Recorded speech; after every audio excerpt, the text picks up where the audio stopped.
There are legends history forgot on purpose. Stories so big they don't sit nicely in school books, so they get pushed into the shadows and left to survive on whispers. And tonight you're about to hear one that never died. It just got hidden behind louder names. Picture an African palace at night, not the postcard version, the real one, political, watchful, full of smiles that mean nothing. In a corner of that palace, a boy lies motionless on the floor, 7 years old. He has never taken a single step in his life, not one. His legs refuse him like they made a pact against his future. Outside, other kids run and play. Inside, he listens to the sound of their feet and feels every laugh like a reminder of what he can't do. And it's not just children, it's adults too. Palace wives whisper like they're spitting. Servants look away like his existence makes them uncomfortable. And the people closest to power, they don't pity him. They calculate him, because this boy is carrying something more dangerous than a weapon, a prophecy. Before he was even born, a prophecy was spoken in a king's court. This child would become the greatest king the savannah had ever seen. The kind of king who doesn't just rule a town, the kind who fuses kingdoms into an empire, the kind whose name outlives everyone who tried to bury it. Now ask yourself, how does a child who can't walk become a warrior? How does a boy everyone laughs at become a ruler everyone obeys? How does someone rejected in his own home become the man who unites warring nations? His name was Sundiata Keita, and if you've never heard of him, that's not an accident. Europe remembers every minor duke with a shiny portrait, but the man who built the foundation that would eventually lead to Mali's golden age, the ancestor line that leads to Mansa Musa, the blueprint for one of the richest, most organized empires on earth. They don't teach that part loud, because Sundiata's story doesn't flatter the usual timeline. This didn't survive in stone statues or fancy archives. It survived in griots, West African oral historians who memorized names, battles, betrayals, family lines, and turning points and carried it through generations like a sacred contract, not myths, memory with muscle. So let's go back. 13th century, West Africa, golden savanna, Niger River cutting through the land like a vein. The place is Nani, in what we now call Guinea, Mandinka territory. Warriors, traders, people who believed destiny wasn't a metaphor. Destiny was real. Destiny had rules. King Nar Megan Kanade rules there. Megan the handsome, comfortable king, small kingdom, predictable life, wives, children, a future already drawn in straight lines. Then two hunters walk into his court. Not ordinary hunters. The kind people listen to because they've survived the wild and come back with a different kind of sight. They tell the king something heavy. They say he will father a son who will unite the scattered kingdoms of the savannah, a son whose name will echo through time. And then they say something that makes the whole court shift in their seats. The mother won't be beautiful. She won't be the kind of woman the palace celebrates. She'll be so physically unwanted that marrying her will feel like humiliation, unless you believe the prophecy more than you fear people's laughter. And then they bring her, Sogolon. The stories describe her as awkward, hunched, the kind of woman other women pity and powerful men ignore. The court reacts exactly how you think, smirks, side eyes, that quiet laughter that pretends it isn't laughing. But the king makes the decision anyway. He marries her, not because the palace approves, because the prophecy demanded it, because ambition is louder than pride. Months later, she gives birth. They name the child Sundiata, hungering lion, a name that sounds like power, and then they wait. 1 year, he crawls. 2 years, he crawls. 3, 4, 5, still crawling. By 7 years old, the palace has turned him into entertainment, and the first wife, Sasuma Berete, makes sure it stays that way. She already has a son, Dankarantuman, strong, healthy, the obvious heir. And to her, Sundiata isn't just a disabled child. He's a threat with a prophecy attached, so she humiliates Sogolon publicly, loudly, like she's performing for the court. "Where is this great king you were promised?" she taunts. "I see only a child who can't even stand. My son runs and hunts while yours drags himself like an infant." And here's what hurts. The king starts to doubt too, not because he's evil, because reality is pressuring his belief. He looks at his crawling son and wonders if he got played by mystics. Sogolan doesn't stop believing. At night, she holds her son and tells him, not that he's special, but that destiny doesn't care how you start. Destiny cares how you finish. She teaches him patience. She teaches him how to watch people, how to read the room, how to see power before it speaks. Sundiata becomes sharp, quiet, observant. He learns the court's games because he's forced to watch them from the floor. He learns who's fake, who's loyal, who's hungry, who's scared. He memorizes the songs, the lineages, the history. While other boys build legs, he builds mind. But the humiliation keeps coming. Then the breaking point arrives on an ordinary morning that turns into legend. Sogolan needs baobab leaves for cooking. Simple, common. But Sasuma has already forbidden servants from helping her, not because she's busy, because she wants Sogolan to feel small. So Sogolan has to ask for help outside. Word reaches Sasuma and she sends a servant with leaves, delivered like a slap, in the courtyard, in public, loud enough for everyone. Here are leaves for the mother of the child who cannot walk, the servant announces. At least my son can stand on his own feet to pick whatever I need. Sogolan takes the leaves and walks away, and when she's alone, she breaks. Not soft tears, deep sobs. Years of pain finally spilling out. Sundiata hears his mother crying, and something inside that boy hardens into one sentence. Enough. He calls for the royal blacksmith, Naunfari, and when the man arrives expecting a child's request, he hears a voice that doesn't sound like a crawling boy anymore. Make me an iron staff, Sundiata commands. The strongest iron you have, because he's about to do something in front of the whole palace that will either change his life or end it. So here's the question. What happens when a child who's never stood decides he's standing today, no matter what it costs? The blacksmith doesn't argue. He should. Every rational part of him knows this is impossible. A child who has never stood asking for iron strong enough to lean his full weight on? This ends one way. Public failure. Public humiliation, possibly death. But something in Sundiata's eyes stops him. So Naunfari doesn't make a walking stick. He forges a weapon-sized staff, thick, brutal, heavy enough that 3 grown men strain lifting it from the forge. Not out of cruelty, out of disbelief. If this child insists on trying, reality will correct him. Word spreads fast. The crippled prince is going to stand. People abandon their work. Servants, wives, warriors, nobles.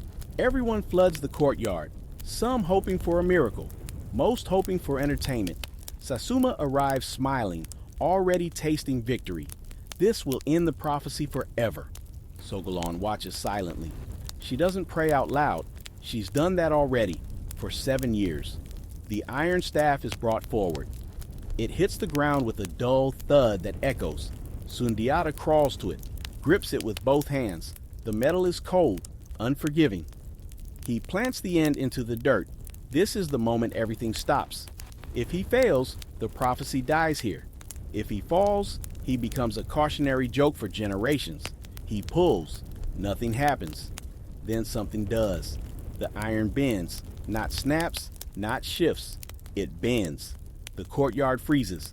Blacksmiths know iron. Warriors know weight. What they're seeing shouldn't happen. Sundiata's arms shake. Sweat pours down his face. His body trembles under a load it has never carried before. His legs, those useless legs everyone mocked, begin to straighten. Slowly, painfully, unbelievably. His knees lock. His feet plant. Sundiata stands. The iron staff bends further under pressure, curving like a bow, and then something even stranger happens. The staff begins to straighten as his legs take more of the weight. 7 years of stored force floods into muscles that have never been used. He takes a step, then another. The boy who crawled across palace floors walks across the courtyard. Silence swallows everything. No laughter, no whispers, no insults, just shock. Sundiata reaches the baobab tree, the same tree tied to his mother's humiliation. He grips it, and with strength that rewrites reality, he uproots it. Rips it from the ground like it was planted yesterday. He carries it back, lays it at Sogolan's feet. "You will never need to beg for leaves again," he says. That's when the court understands something too late. The prophecy wasn't wrong, it was early. Celebration explodes, griots sing, King Megan weeps. Warriors stare at the boy like they're seeing a future ruler for the first time. The impossible just happened in front of witnesses. No one can deny it now, except Sasuma doesn't celebrate. She calculates. Because miracles don't just inspire faith, they create threats. Her son Dankaran was supposed to inherit uncontested. Weak half-brother, easy succession, safe power. That safety just died in the courtyard. Over the following days, the tone shifts. Praise in public, poison in private. Sasuma whispers carefully into the king's ear. Yes, the boy walked. Impressive. But miracles don't make kings. Tradition does. Dankaran is still the eldest. Changing succession will fracture the kingdom. Civil war is not a prophecy, it's a guarantee. The king hesitates. He believes now. But belief isn't the same as courage. Behind the scenes, Sasuma escalates. When words aren't enough, she turns to darker solutions. Sorcerers, curses, poison slipped into food. Each attempt fails. Something always stops Sundiata at the last second. A sudden instinct, a warning dream, the protection of his mother's buffalo spirit, and while they plot, Sundiata grows. Fast, he trains relentlessly, hunts, fights, learns weapons. But more dangerous than his strength is his character. He treats servants with respect, speaks to warriors like equals, befriends people others ignore. That terrifies the nobility. A prince who doesn't need fear to lead is far more dangerous than one who does. Then King Megan falls ill, badly, and dying kings don't have time for miracles. They have to choose. The pressure is unbearable. Sasuma demands tradition, eldest son, stability, Dankaran. The court leans that way too. Less risk, less chaos. Megan makes his choice. Dankaran is named heir, not because Sundiata isn't worthy, because Megan is afraid naming him will get him killed. It's a father's attempt at protection disguised as betrayal, and it fails. Megan dies. Dankaran ascends the throne, and Sasuma finally has what she wanted, unchecked power. Her first move is simple. As long as Sundiata lives, your throne isn't safe. Dankaran listens. Assassins are hired. Sogalon sees the signs immediately, the looks, the sudden silence. She knows palace politics better than anyone gives her credit for. She doesn't wait. In the dead of night, she gathers her children. No valuables, no ceremony. Anything too valuable would signal intention. They leave like criminals slipping away from justice. The prophesied king becomes a fugitive. They flee Nani with a handful of loyal servants. Balafase, Sundiata's griot and closest friend, wants to come, but Sogalon stops him. "You stay," she tells him. "We'll need eyes in Nani." That decision will save everything later. The family runs into exile with nothing but faith and fear. From palace floors to dirt roads, from prophecy to survival. And this is where the real transformation begins, because destiny doesn't crown you when life is comfortable. It forges you when you have nothing left. And Sundiata is about to lose everything he thought made him special, so he can become something far more dangerous. A leader who understands suffering, a king built in exile. Exile was not symbolic, it was logistical. Once Sundiata fled Nani, his legal status collapsed overnight. He was no longer a prince. He had no army, no land, no claim recognized by any neighboring ruler. In West African politics, legitimacy mattered more than blood. Without territory or backing, prophecy meant nothing. And Sasuma understood that. She didn't stop at exile. She weaponized it. Messengers were sent to surrounding kingdoms warning them not to shelter Sundiata's family. Harboring him meant war. And most kings, small, cautious, already balancing rival neighbors, weren't willing to gamble their people's survival on an exiled teenager. The result was a pattern that repeated for years. Temporary hospitality, polite respect, quiet fear, then dismissal. Sundiata's family moved constantly. Jiba, Taban, Wagadu, minor chiefdoms whose names didn't survive history. Every stop followed the same cycle: food offered, shelter provided, then a request to leave once word spread who they were. This wasn't cruelty, it was politics. No ruler wanted to provoke Nani. No ruler wanted to bet against Sasuma while Dankaran sat on the throne. And that reality stripped Sundiata of illusion fast. He learned something most princes never do: how power actually works when you don't have it.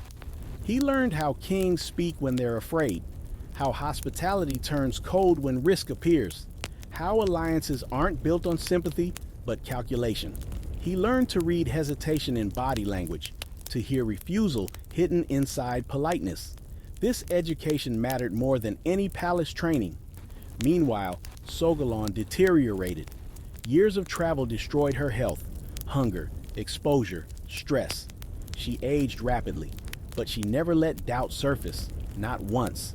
Even when food ran out, even when her children slept hungry, even when Sundiata watched her body fail because of choices she made for him. And that mattered too, because Sundiata learned leadership by watching sacrifice up close. Not speeches, not ceremonies, endurance. During exile, he trained constantly. No longer constrained by palace hierarchy, he hunted, fought, and learned survival skills from people far below royal rank. Hunters, scouts, mercenaries, men who lived by competence, not lineage. They respected him because he didn't demand respect. That reputation followed him. Word spread quietly, not of a prince, but of a capable young leader traveling without resources, treating people fairly, learning fast, never begging, never boasting.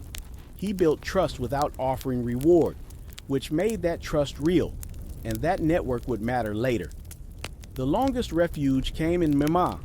King Musa Tunkara was different, powerful enough not to fear Sasuma, experienced enough to recognize potential. He granted Sundiata stability, and more importantly, military responsibility. This is where the shift happened. Sundiata wasn't sheltered. He was tested. He fought. He commanded. He proved reliability under pressure. He showed restraint when others sought glory. Tunkara began treating him less like a guest and more like a future leader. Eventually, the king offered him something dangerous: succession. Tunkara had no sons.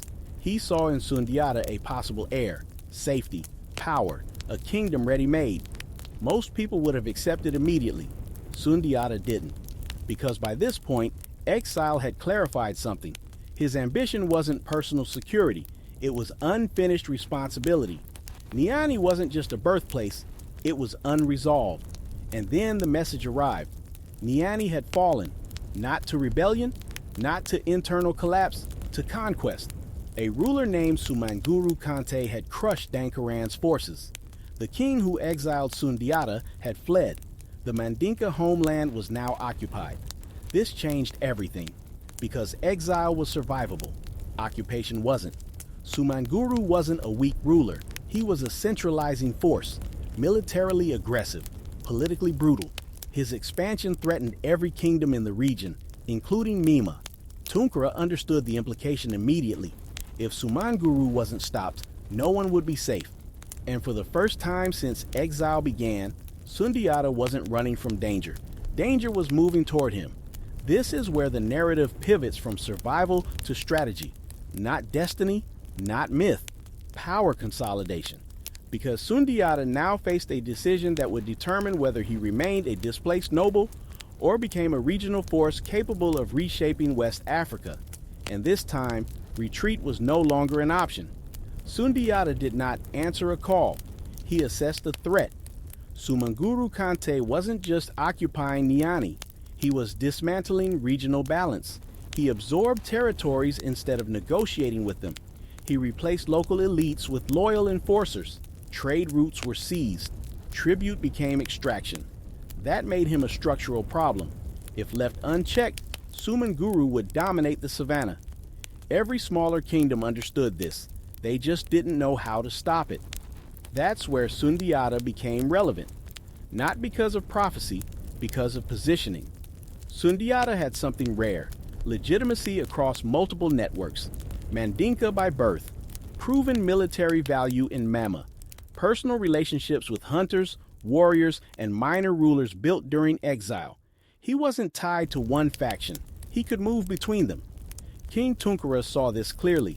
Supporting Sundiata wasn't charity, it was preemptive defense, so Tunkara provided him with an initial force, not massive, just enough to project credibility. Weapons, supplies, official backing. That mattered, because Sundiata didn't recruit with emotion, he recruited with logic. His message to neighboring rulers was simple: Sumanguru isn't your ally, he's your future ruler. Submit now or fight later, but fight either way. That argument worked. Kingdoms that had previously turned Sundiata away during exile now faced a different calculation. Back then, helping him meant risking retaliation from Nani. Now, Nani was already gone. Neutrality was no longer safe. Support began quietly.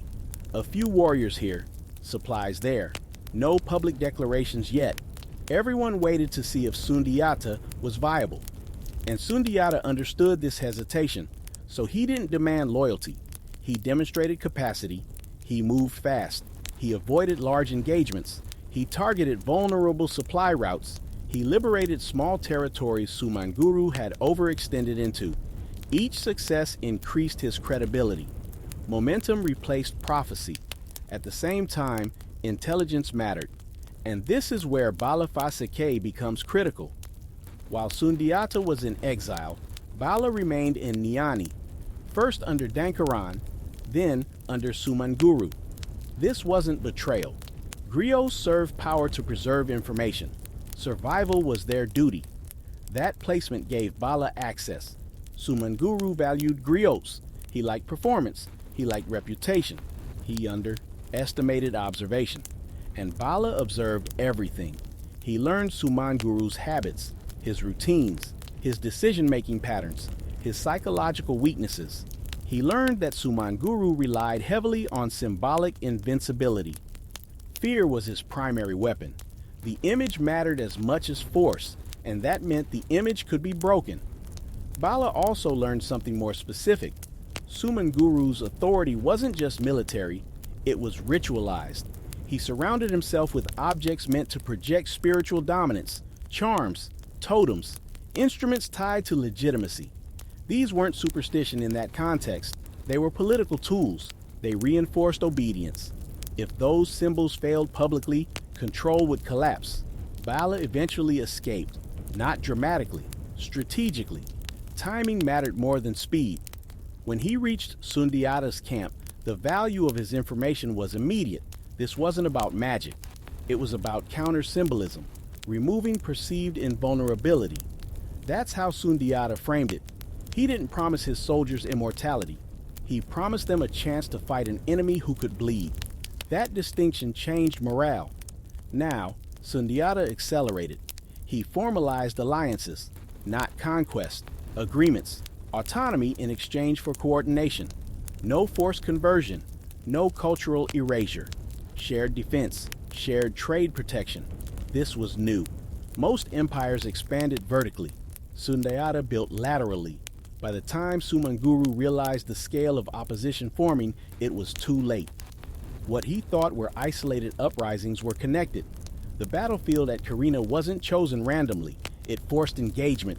Open terrain, no ambush, no hiding power. That was intentional. Sundiata needed a decisive confrontation, not endless skirmishes, because every day Sumanguru ruled was another day fear spread. When the two forces met, numbers favored Sumanguru, experience favored Sundiata. His army wasn't larger, it was more invested. These were not conscripts, they were stakeholders. The confrontation wasn't about killing Sumanguru immediately, it was about exposing vulnerability. Once that happened, once Sumanguru was visibly wounded, the psychological structure holding his coalition together collapsed. His soldiers didn't flee because he was injured. They fled because he was human. And that ended his reign. Not legend, not fate.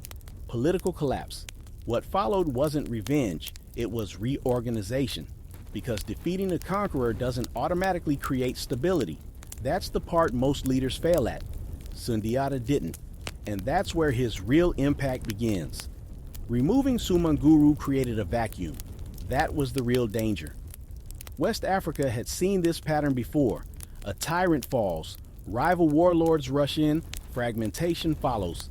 Sundiata understood that killing an enemy without replacing the system only resets the cycle, so he moved immediately. First priority, legitimacy. He didn't declare himself emperor by force. He convened leaders, publicly, in one place, Kurukan Fuga. This wasn't symbolic, it was strategic. Bringing rival rulers together prevented splinter alliances. Decisions made collectively were harder to undo later. Everyone heard the same terms at the same time. The proposal was specific. No single kingdom would lose its ruler. No customs would be erased. No land would be seized arbitrarily. In exchange, coordinated defense, protected trade routes, shared legal standards between kingdoms, and a central authority limited to imperial matters. This mattered. Most rulers agreed not because they loved Sundiata, but because the alternative was instability.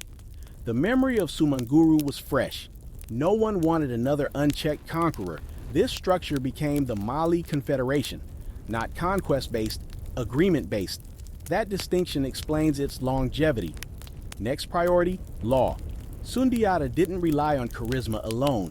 He formalized expectations. The Kurukan Fuga Charter defined obligations between social groups, rules of succession, protections against abuse of power, and limits on authority. It also outlawed public humiliation of people with disabilities, directly shaped by Sundiata's childhood experience. That wasn't sentimental. It was preventative. Public ridicule fractures cohesion. He also regulated resource use, forests, grazing land, trade access. This stabilized production. Which brings us to economics. Mali's rise wasn't magic gold. It was control.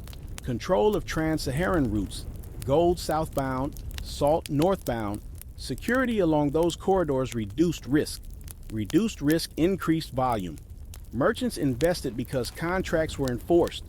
Caravans moved because banditry dropped. Cities grew because food supply stabilized. This is why Mali became wealthy. Not extraction, predictability. Sundiata understood something most rulers didn't. Stability compounds faster than conquest. He didn't micromanage. He delegated to trusted allies earned during exile. People he knew under pressure. Not nobles chosen by lineage. That built loyalty. And it created continuity. When Sundiata aged, succession didn't trigger civil war. Systems outlasted personality. That's why Mali didn't collapse when he died. And that's the part history often skips. Empires fail at transition. Mali didn't. Its institutions carried forward. Its trade networks expanded. Its reputation attracted scholars, merchants, and diplomats. A century later, Mansa Musa inherited a machine, not chaos. The wealth Europe later marveled at didn't appear overnight. It was the result of governance choices made at Mali's foundation. Choices rooted in exile, coalition building, and controlled power. Sundiata's significance isn't that he rose from disability. It's that he replaced domination with structure. That's why his empire lasted longer than most European states formed centuries later. And that's why his story matters beyond legend. Because it proves something uncomfortable. Africa didn't lack systems. It didn't lack law. It didn't lack political innovation. Those things were simply ignored. And once you understand that, the rest of global history starts to look very different.